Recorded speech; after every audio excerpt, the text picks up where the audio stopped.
Europe 1 matin.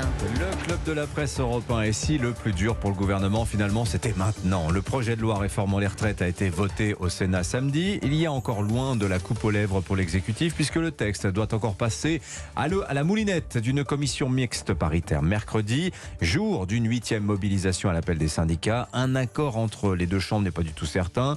Et le vote qui suivra à l'Assemblée nationale l'est encore moins. Bref, que va-t-il se passer? Géraldine Vosner, journaliste au Point, est avec nous. Bonjour Géraldine. Bonjour Dimitri. Et Charlotte Dornelas, journaliste à Valeurs Actuelles. Bonjour Charlotte. Bonjour Dimitri. Alors quel bazar. Voyez-vous, pensez-vous à Charlotte qu'on activera, ça se finira sur un 49.3? C'est la question finalement qui se pose ce matin. Et si 49.3, y aura-t-il éventuellement motion de censure derrière? Ça, c'est le scénario catastrophe pour Elisabeth Borne. Celui en tout cas qu'elle ne veut absolument pas. Si on en croit les déclarations successives, hier on a Olivier Véran qui nous dit non, on ne fera pas le 49.3 parce qu'on ne veut pas faire le 49.3. Et Vincent Trémollet de Villers entendait exactement le contraire. S'il dit que ça n'aura pas lieu, c'est donc que ça va se produire. C'est vrai qu'avec Olivier Véran, en général, quand il nous a dit quelque chose, on a fini par vivre le contraire. Mais cela dit, Vincent Trémollet de Villers ce matin disait qu'en effet, Elisabeth Borne n'a pas du tout intérêt, et c'est la seule qui n'a pas intérêt à passer par le 49.3, puisque c'est elle, évidemment, qui le paierait. Mais si, par exemple, Éric Woerth, ce matin, à votre micro, dit non, en fait, ce serait mieux de ne pas utiliser le 49.3, mais par ailleurs, c'est tout à fait normal d'utiliser le 49.3. C'est un outil qui est prévu. Donc, ce qu'on comprend à la fin, c'est que de toute façon, à la fin, ils veulent la réforme. Si évidemment, ça peut passer avec les 3 députés arrachés au dernier moment, c'est mieux parce que ça permettra de dire que ça a été voté de manière parfaitement régulière.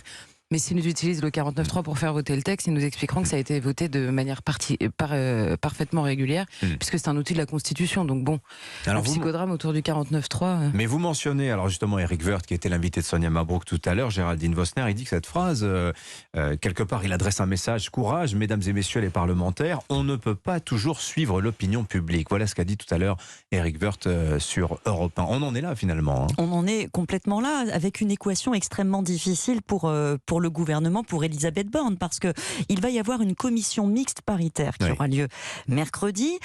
Alors, si elle n'est pas conclusive, effectivement, c'est-à-dire s'il n'y a pas d'accord entre les deux chambres. S'il n'y a pas d'accord entre les deux chambres, on repart sur une lecture. Effectivement, on peut activer 49.3. S'il y a un accord à cette commission mixte paritaire, on part au vote. Et là, c'est finalement jeudi matin que tout va se jouer. Que va décider le gouvernement? C'est là qu'il va compter. Est-ce qu'il y a assez de députés, pas assez de députés? Et puis, ce sera là, il y a un vrai pari et un vrai risque. S'il décide d'aller au vote et que le texte est rejet, c'est fini, il n'y a plus de réforme. C'est pour ça qu'il y a un choix à faire de la part de l'exécutif. On voit ce choix qui est cornélien, et les députés républicains, c'est à eux que s'adressait aujourd'hui Éric Woerth, se compte aujourd'hui, on parle quand même d'une trentaine, peut-être 35 députés qui ne voteraient pas une réforme pour laquelle, on le rappelle, les républicains se sont battus depuis des années. Je veux dire, le mantra du recul de l'âge de départ en retraite, c'est vraiment un marqueur des républicains. C'est vrai que le débat public devient totalement incompréhensible sur ce sujet. Alors, on va reparler abondamment des retraites cette semaine, donc c'est pour ça que je passe un peu rapidement. J'aimerais qu'on aborde l'autre sujet, puisqu'il n'y a pas que les retraites au menu des parlementaires cette semaine. Mercredi au Sénat, projet de loi immigration, intégration, ça va arriver en commission. Et donc aujourd'hui à l'Assemblée nationale, lundi, ça c'est le texte qui nous intéresse, le projet de loi pour favoriser la relance du nucléaire. C'est le deuxième texte sur les énergies en quelques semaines. Il y a eu celui sur les énergies renouvelables le mois dernier. Alors le gouvernement s'était appuyé sur la gauche. Là, sur le nucléaire, semble-t-il, il s'agit de s'appuyer sur la droite. Qu'est-ce qu'il y a exactement dans ce texte, Géraldine Vosner? Je sais que c'est un sujet qui vous passionne et que vous maîtrisez très bien. Alors c'est un texte qui est relativement technique, qui vise à simplifier les procédures pour accélérer les chantiers en amont des décisions. C'est-à-dire que ça devrait permettre de gagner 1 an, peut-être 2 ans, avant qu'une décision de construire un nouveau réacteur soit formellement prise. On pourra faire les travaux de terrassement, de préparation du site, les parkings, les préfabriqués. Est-ce qu'on va se passer de l'avis de la population locale? Alors, on ne se passera évidemment pas de l'avis de la population locale, parce que ça conserve tous les process de décision publique. Donc, c'est vraiment un texte assez technique, symbolique aussi pour la filière qui avait besoin finalement de se mettre en ordre de bataille. Il va y avoir quand même un sujet de démocratie, parce qu'effectivement, quand on parle de simplification des démarches administratives pour accélérer la construction des centrales, on comprend implicitement que la résistance que l'on voit dans ce genre de projet, généralement des populations locales, c'est-à-dire je veux bien une centrale mais pas en bas de chez moi, on risque de passer un peu rapidement sur l'opinion populaire. Là. Pas du tout, mais alors, sans doute pas, puisque justement la plupart des réacteurs, les sites sont déjà connus et les sites sont sur, là où il y a déjà des centrales nucléaires. Hein. Donc a priori, les 6 réacteurs en tout cas que le gouvernement projette de construire ne donneront pas lieu à ce type justement d'opposition. Ouais. Charlotte Dornelas, il va y avoir un sujet, vous pensez, de consultation populaire. Est-ce qu'il y a aussi, comment dire, ça donne sérieusement l'impression d'un revirement absolu, d'un revirement total après 10 ans de politique clairement antinucléaire post-Fukushima. Ça y est, la page est tournée là. La page est tournée, oui. En effet, on l'a vu dans les déclarations. De toute façon, ce gouvernement nous a expliqué qu'il y était pour rien et qu'ils n'avaient jamais pris une décision, qu'on avait mal compris, qu'en fait, ils n'avaient pas dit ce qu'ils avaient dit et qu'ils avaient toujours été favorables. Et dans le gouvernement, on a vu, franchement, alors moi, je ne suis pas du tout technicienne sur le fond, mais en revanche, j'ai regardé les auditions de Nicolas Hulot, notamment de Nicolas Hulot, mais même les autres, Manuel Valls, etc. C'est la commission d'enquête parlementaire sur, je ne me rappelle plus l'intitulé exact du texte, mais enfin, je ne sais pas l'intitulé. Les raisons des pertes de souveraineté énergétique de la France. Merci, et en gros, pourquoi on avait décidé de se passer du nucléaire, en tout cas à 50%, et les déclarations, elles sont surréalistes, mais honnêtement, c'est-à-dire qu'il n'y a pas besoin de connaître quelque chose de nucléaire pour voir qu'on est gouverné par des gens qui gouvernent au doigt mouillé en réalité sur des sujets où même sans les comprendre techniquement, on sait qu'ils sont importants.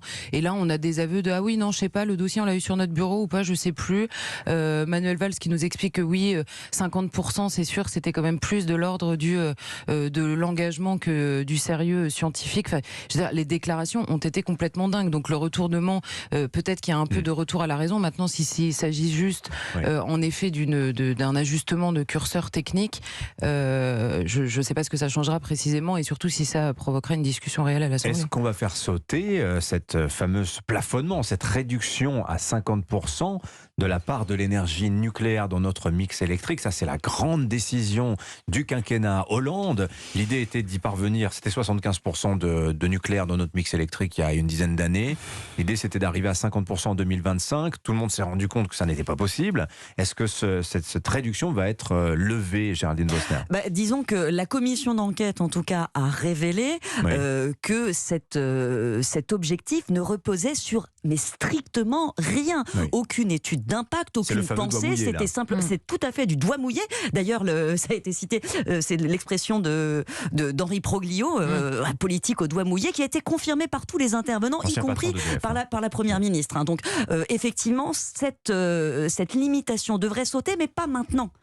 Elle sautera quand sera débattu réellement à l'Assemblée nationale le futur du mix énergétique de la France, c'est-à-dire la programmation pluriannuelle de l'énergie.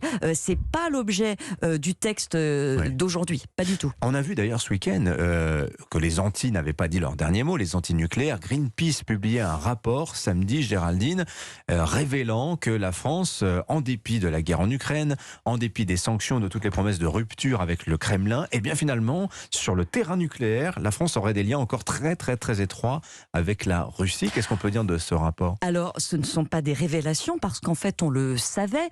La France importe son uranium, alors pas du tout de Russie, son uranium naturel de plusieurs pays, Ouzbékistan notamment, également Niger, d'Australie, un peu du Canada. Donc en fait, c'est la politique française, elle est diversifiée justement pour éviter de se retrouver dans une situation de dépendance. Par ailleurs, en vertu d'anciens contrats passés avec Rosatom, qui est un acteur important de l'enrichissement d'uranium, elle continue, la France, à faire enrichir à peu près 15% de son uranium en Russie. Maintenant, ça n'est pas une dépendance dans la mesure où la France pourrait parfaitement s'en passer. On a sur notre sol en France les capacités nécessaires pour enrichir l'ensemble de notre uranium. La question que ça pose, c'est pourquoi, effectivement, on n'a pas coupé ces liens? Pourquoi le nucléaire n'est pas soumis à des sanctions? C'est pas pour protéger en réalité le nucléaire français, mais les autres. Hein. C'est là qu'on réalise que la Russie, c'est les autres pays, les États-Unis, tous les pays de l'Est, le Japon par exemple. Le Japon n'a aucune capacité d'enrichissement. Les capacités d'enrichissement mondiales, c'est 46%. les Russes, Rosatom. Donc nous, la France, on peut s'en passer, d'autres pays, pas encore. Vous voulez dire que si nous, Français, coupions nos relations avec les Russes sur le plan enrichissement, les Russes le couperaient probablement avec tous les autres clients? On ne peut Et pas à ce moment-là, agir seul. On ne peut pas agir seul là-dessus. C'est que nos alliés ne seraient pas du tout contents si on faisait pression pour arrêter ça. Alors, bien sûr, tout le monde en est conscient. Ça va prendre un petit peu de temps. Westinghouse, par exemple, va fournir tout le combustible pour les centrales ukrainiennes.